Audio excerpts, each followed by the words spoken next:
எல்லாருக்கும் வணக்கம். பசங்க எல்லாருக்கும் ஸ்கூல் லீவ் விட்டுருப்பாங்க. இன்றைக்கி ஒரு ஸ்நாக்ஸ் ரெசிபி தான் பார்க்க போகிறோம். இது எப்படி பண்ணலாம் ஈஸியான்ட்டு பார்க்கலாம் வாங்க.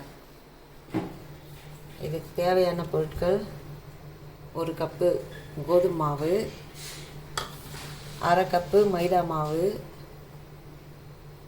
இது நீங்கள் வேணும்னா ஃபுல்லாக கோதுமை மாவுலேயும் பண்ணலாம். அதுக்கப்புறம் கருவேப்பிலை, பொடியாக நறுக்கின கருவேப்பிலை, கருப்பு எள்ளு, சில்லி ஃப்ளேக்ஸு, கொஞ்சமாக ஜீரகம், ஓமம் ஒரு அரை ஸ்பூனு. அதை இப்படி கையில் நல்லா நசுக்கிட்டு இப்படி போட்டுக்கணும், அப்போ தான் வாசனை வரும். ஓமம் ஒரு அரை ஸ்பூன், ரெட் சில்லி பவுடர். அதுக்கப்புறம் இதுக்கு தேவையான அளவு உப்பு, கொஞ்சமாக பெருங்காயம்.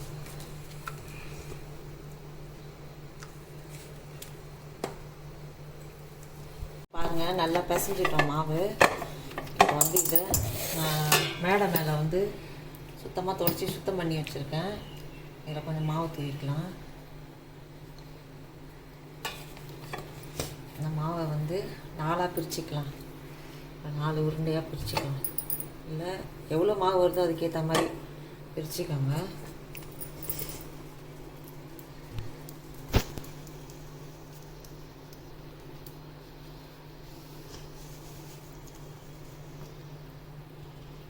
டாப் மேலே வச்சுட்டு நல்லா திரட்டிக்கலாம். கொஞ்சம் மாவு தூவிட்டு நல்லா திரட்டிக்கணும்.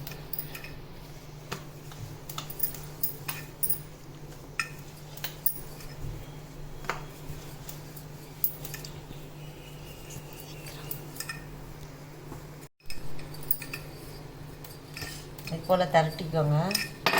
இந்த அளவு திக்னஸ் இருந்தால் போதும். இது போல் திரட்டிக்கிட்டு ஒரு கத்தி எடுத்து இந்த ஓரெல்லாம் கட் பண்ணிக்கலாம்.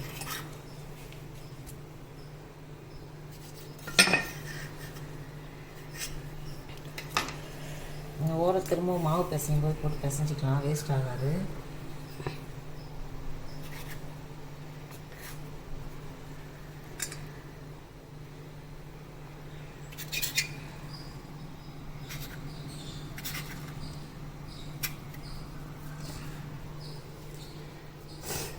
தோலை பசைஞ்சிக்கிட்டு நான் டைமண்ட் ஷேப்பில் போடுறேன்.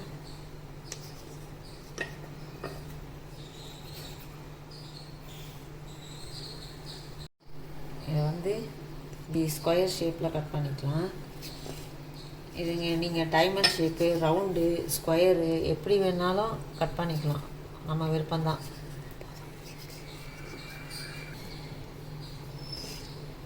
பாருங்கள், எல்லாத்தையும் டைமண்ட் ஷேப்பில் கட் பண்ணிட்டேன். இப்போ இது எல்லாத்தையும் ஒரு பிளேட்டில் எடுத்து வச்சுக்கலாம்.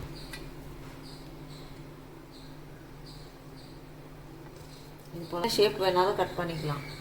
ரவுண்டு, ஸ்கொயரு, டைமண்டு எது வேணாலும் கட் பண்ணிக்கலாம். இது போல் கட் பண்ணிக்கோங்க எல்லாத்தையும்.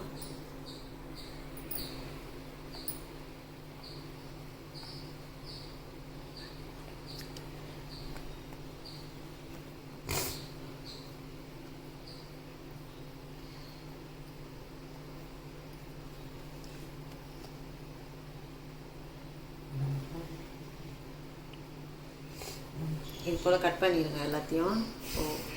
எண்ணெய் காய வச்சு எண்ணெயில் போட்டு பொரிச்சு எடுத்துக்கலாம். இது திரட்டுறதுக்குள்ளே எண்ணெய் ஊற்றி வச்சுருந்தேன் நான். எண்ணெய் காஞ்சிச்சு. இது ஒரே ஒரு துளி போட்டு பாருங்கள். போட்ட உடனே மேலே எழும்புதா, இந்த டைமில் இப்படி ஒன்று ஒன்றா உள்ளே போட்டுக்கலாம்.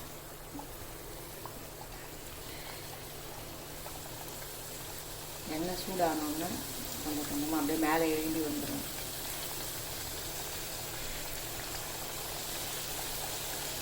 தனித்தனியாக பிரித்து போட்டுக்கோங்க. எண்ணெயில் போட்டோன்னே பாருங்கள், எல்லாம் மேலே எழும்பி வந்துடுச்சு. இது அப்படியே நல்லா ஒரு பக்கம் வேகட்டும். வெந்ததுக்கப்புறம் அப்படியே திருப்பி போட்டுக்கோங்க. இது நல்லா மொறு மொறுன்னு எண்ணெயில் பொரியணும். இந்த எண்ணெயோட சலசலப்புலாம் அடங்கணும்னு எடுத்திங்கன்னா மொறு மொறுன்னு இருக்கும் சிப்ஸு.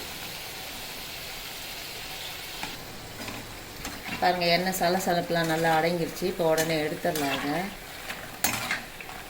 நல்லா செவந்து வந்துடுச்சு.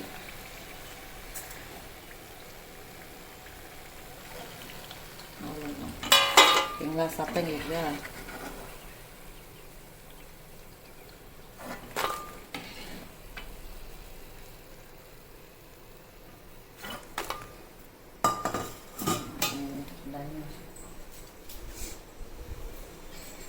இதுலேயே நான் இன்னும் டைமண்ட் ஷேப்லேயும் கட் பண்ணி வச்சுருக்கேன். அதையும் போட்டு எடுத்துக்கலாம்.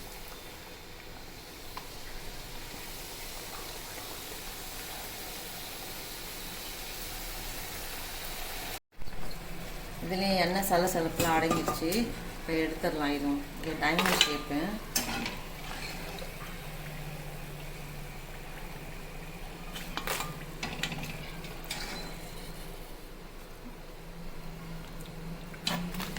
இதில் வந்து ரவுண்டும் பண்ணி வச்சுருக்கேன். ரவுண்ட் ஷேப்பும் போட்டு எடுத்துக்கலாம். இது வித்தியாசமாக ஒரு 3 ஷேப்பில் கொடுத்தா சாப்பிட்றதுக்கு இன்ட்ரெஸ்ட்டாக இருக்கும். அதான் 3 ஷேப்பில் பண்ணியிருக்கோம். நம்ம இஷ்டம் எது 3 ஷேப் எது வேணாலும் பண்ணிக்கலாம்.